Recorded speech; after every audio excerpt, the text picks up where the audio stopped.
Eu acho que a gente está vivendo um momento de inflexão em que estamos saindo de uma política mais cautelosa, política monetária mais cautelosa, para uma política de estímulos ao crescimento ou até ao sistema de metas de crescimento. Quer dizer, saímos do sistema de metas de inflação para o sistema de metas de crescimento. Um crescimento em torno de 3,5% a 4%, que o governo Dilma e a Fazenda acham possíveis no momento de crise que a gente está vivendo, uma crise internacional. Aí vai uma certa crítica, porque a gente tem uma inflação, uma memória inflacionária muito alta, com risco de realimentação e indexação da inflação ainda presente, e eu acho temeroso você ter uma política monetária como a atual, de cortes de juros muito agressivos. A inflação ainda está na memória das pessoas, o repasse ainda é alto, a indexação é alta, e a gente não deve perder a guarda em relação ao dragão inflacionário. Sobre a crise externa, realmente uma crise muito complexa, uma crise em que a Grécia não tem condições de cumprir os acordos com a chamada Troika, né, com a FMI, Comunidade Europeia e Banco Central Europeu, e se desenha no cenário internacional uma moratória coordenada, um default coordenado em que eles teriam que abater, os credores teriam que abater parte do que eles têm a receber do governo grego. Com isso, teremos uma agudização da crise, uma piora do cenário internacional, o que justifica a ação do Banco Central. Mas eu acho a ação do Banco Central muito exagerada em relação ao anúncio de cortes de juros. Vai chegar um ponto em que você vai ter uma inflação maior no segundo semestre, um período de economia mais aquecida, e ainda temos, para piorar, o salário mínimo reajustado em 16% em 2012, temos eleição em 2012, novos estímulos fiscais vindo por aí, e isso preocupa um pouco. Lembremos que o salário mínimo reajustado vai trazer um impacto de 13 bilhões ao setor público, à Previdência. E o corte anunciado é de 10 bilhões, quer dizer, um corte que é muito mais adiamento de despesas e estímulo para arrecadação do que realmente corte. Não tem corte nenhum, porque boa parte das despesas do Brasil são vinculadas e rígidas para corte. Bom, acho que é isso, quer dizer, a gente está vivendo um momento de inflexão na política econômica, uma política que estimula muito mais o crescimento, mas em relação à inflação a gente não pode perder a guarda, não pode perder a cautela. Eu acho que o sistema de metas de inflação deu certo, é um importante balizador de expectativas da economia, cria uma disciplina nos agentes. Você abandonar o sistema de metas é um erro. Na minha opinião, eu acho que ele tem que ser reforçado e eu me preocupa um pouco a política monetária atual.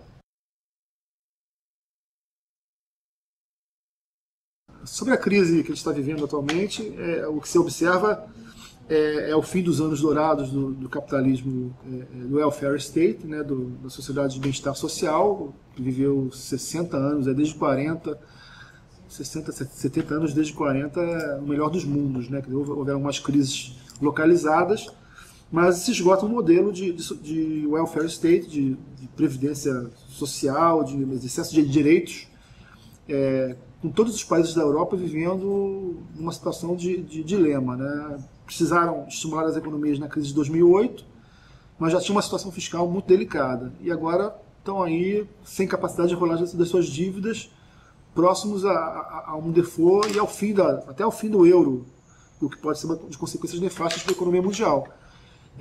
Como eu falei, as economias se endividaram muito ao longo desses anos, todas, Itália com uma dívida acima de 100% do PIB, Grécia 120% do PIB, e eu acho que a comunidade europeia foi muito leniente, muito tolerante com essa assincronia de regimes fiscais.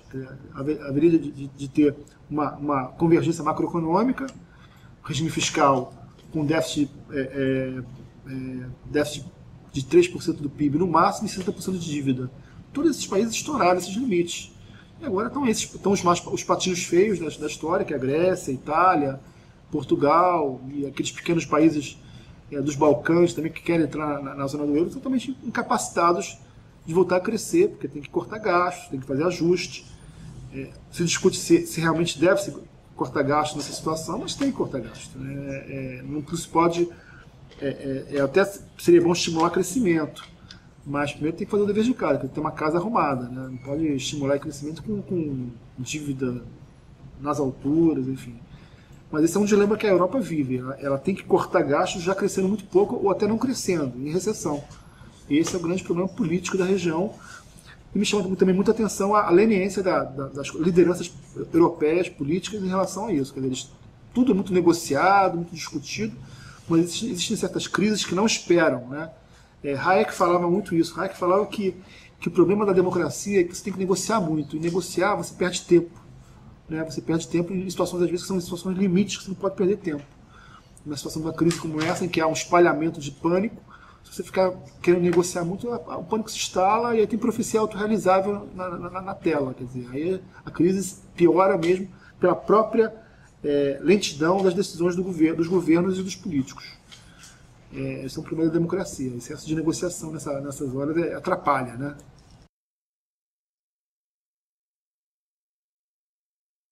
O Brasil tem bons fundamentos, né? Mas o problema é que os canais de transmissão da crise são bem presentes. Né? A gente vai exportar menos para o mundo rico e vamos exportar menos para a China, que é um importante intercâmbio comercial para o Brasil. Porque o mundo rico crescendo menos, a China também vai exportar menos e importar menos para esses países. E vai acabar afetado. Então a gente vai ter um crescimento menor no mundo rico e na China, e daí a gente vai ser afetado de alguma forma. Também vai ter impacto nos canais de financiamento. Né? A liquidez vai se reduzir, vai haver mais depreciação do real e aí pode haver mais impacto inflacionário. Então, esse momento de depreciação do câmbio, que chegou a 18% em alguns momentos em setembro, vai gerar mais inflação, daí o meu receio em relação à política monetária do governo.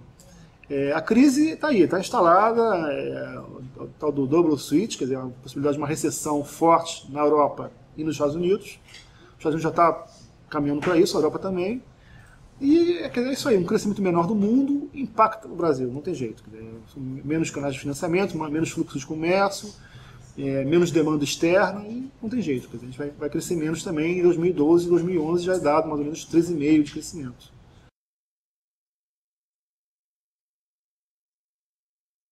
O Brasil tem uma carga fiscal de quase 40%, 39% do PIB, né, mais ou menos.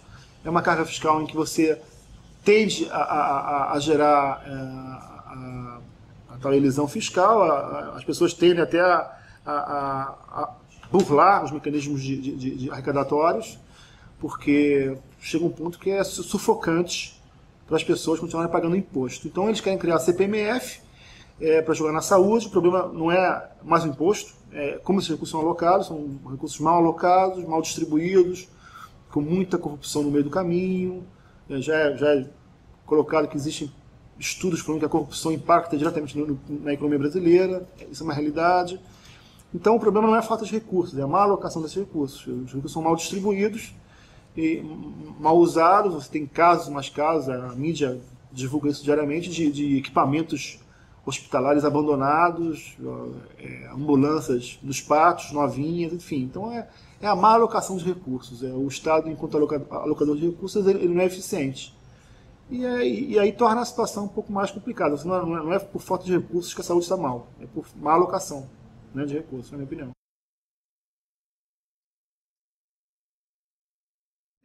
Esse é um debate que está em pauta. Né? Muitos falam que o ideal, e até elogiando o Brasil, que está estimulando a economia. Mas a inflação já está um pouco no radar desses países. Né? Você deve estimular a economia gradualmente, lentamente. Se você estimula com bolhas, formando bolhas assim, de forma até um pouco irresponsável, você acaba gerando muito desbalanceamento, né? Gera inflação, que é um sintoma claro desse excesso de estímulos. E aí ele tem que voltar de novo a cortar gastos, cortar demanda, enfim. Então, eu acho que o trabalho sujo tem que ser feito logo, para depois haver espaço para um crescimento mais saudável e consistente, de longo prazo. Não adianta crescer agora e depois ter que parar tudo, no chamado voo da galinha. Né? Então, é importante você crescer de forma consistente e orgânica, assim como é feito via estímulos monetários e fiscais. No caso da economia americana não está dando certo. Né? A economia americana está parada num crescimento muito fraco, mesmo com a taxa de juros no chão, e mesmo com todos os estímulos fiscais anunciados, né? Que piora ainda mais a situação fiscal do país. Eles chegaram a essa situação por excessos do passado. Né? A crise piorou tudo. Agora estão tendo que pagar a fatura, estão tendo que pagar a conta desses estímulos do passado.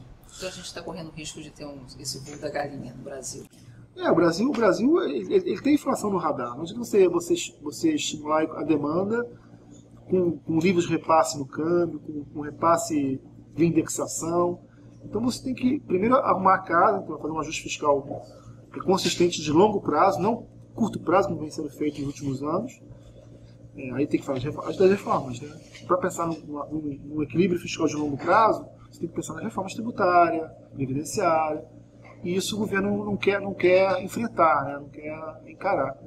Quer dizer, mas é complicado mesmo politicamente. Quer dizer, nem o governo FHC teve sucesso nesse intento. Foi difícil aprovar muitas das reformas que ele conseguiu. Mas mudou muito mais em termos de reformas estruturais do que o governo Lula e o Dilma agora. Né? Eu acho. Vamos observar os próximos capítulos. Aquela lei, né? Aquela lei contra os gastos. A lei de responsabilidade fiscal. De responsabilidade fiscal. Ela está sendo um pouco desmoralizada ultimamente, né? Os estados muitos estão passando do limite acho que é o limite de 60% de arrecadação com funcionário público, servidor público. Eu não sei como é que está agora, mas pelo que eu tenho lido, eles estão tentando burlar a LRF, né? Eu acho que foi uma importante conquista, né, do governo FHC, e a gente não pode perder isso nesses últimos anos. O que se observa realmente é que o governo FHC conseguiu importantes conquistas, né, privatizações, enfim, reformas de regime econômico, e o Lula manteve muita coisa, mas ele tinha uma tentação imensa a aumentar os gastos públicos, a aumentar a política de desenvolvimentismo do governo, né? A vocação do Estado como desenvolvimentista. E agora a Dilma está colocando isso para fora, usando o argumento da crise. O problema de você fazer políticas monetárias e fiscais de estímulo em crise é que depois elas não são retiradas, né? Elas continuam. Né? Então tem mais Estado na economia. E política monetária pode até tirar, mas política fiscal não, permanece. Os gastos que eles estimularam, as isenções fiscais, aí no caso, não é o caso, porque o governo precisa arrecadar, então ele vai lá e coloca os impostos de volta, eles têm que ser depois retirados, né, da economia, depois das crises. Pelo menos o governo estimula e depois não retira os estímulos. No caso fiscais, excesso totalmente de gastos, crédito oficial, enfim, crédito do BNDES, enfim. Mas tem que estar atento a essa questão da presença do governo na economia, porque o governo demais gera uma má alocação de recursos. Né? Então tem que ter um equilíbrio nisso aí. O governo tem que ser um grande regulador, na minha opinião. Né? Pode ser um produtor, interventor.